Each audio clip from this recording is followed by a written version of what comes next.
네, 월요일 친절한 경제 한지연 기자 나와 있습니다.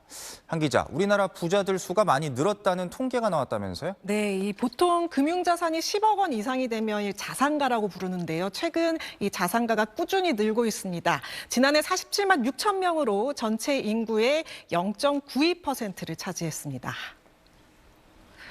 부자 수는 전년보다 3.2% 늘었는데요. 이 조사가 시작된 2011년엔 13만 명밖에 안 됐었는데 이게 3배 이상 불어나면서 해마다 평균 9.7% 증가했다는 계산이 나옵니다. 그런데 좀 더 자세히 들여다보면 단순히 이 부자가 늘었다기보다는 경제가 불안해질수록 이미 만들어진 자산이 더 빠르게 움직이고 있다는 걸 알 수 있는데요. 자산가들의 총 금융자산 규모는 3,066조 원으로 전체 가계 금융자산의 60.8%에 해당합니다. 그러니까 1%도 안 되는 자산가들이 전체 금융자산 60% 이상을 보유하고 있다는 뜻입니다.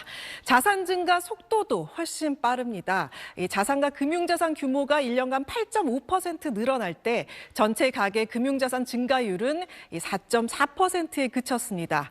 이 흐름은 자산 규모가 클수록 더 뚜렷합니다. 금융자산 10억 원에서 300억 원 미만이 포함된 자산가와 고자산가도 최근 5년 동안 연평균 5%대로 늘었지만 300억 원 이상 초고자산가는 그보다 2배 넘는 12.9%씩 가파르게 증가했습니다.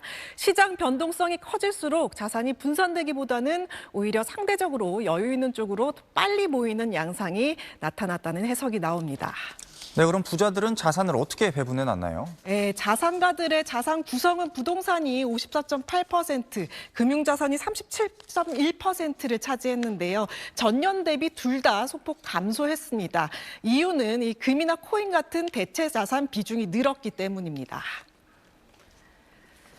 자산 배분을 좀 더 자세히 들여다보면 큰 틀에서는 여전히 부동산과 금융자산이 중심이긴 하지만 그 안의 구성이 확실히 달라지고 있습니다.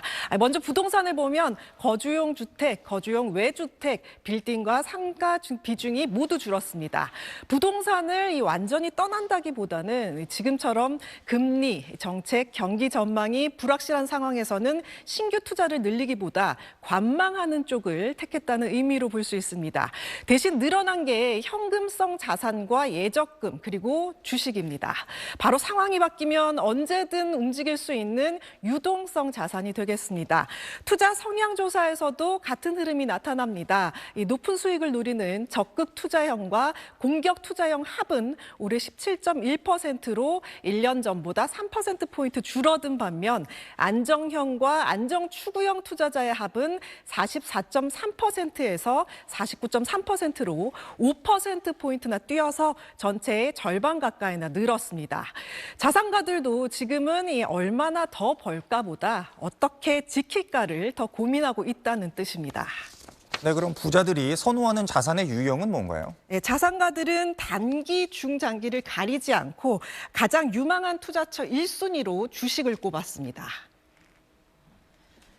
자산 배분에서는 안정적으로 무게를 옮겼지만 수익 기회까지 완전히 내려놓은 건 아니었습니다. 단기 투자에서 주식을 유망하다고 답한 비율은 55%, 3년에서 5년 중장기 투자에서도 49.8%로 가장 높았습니다.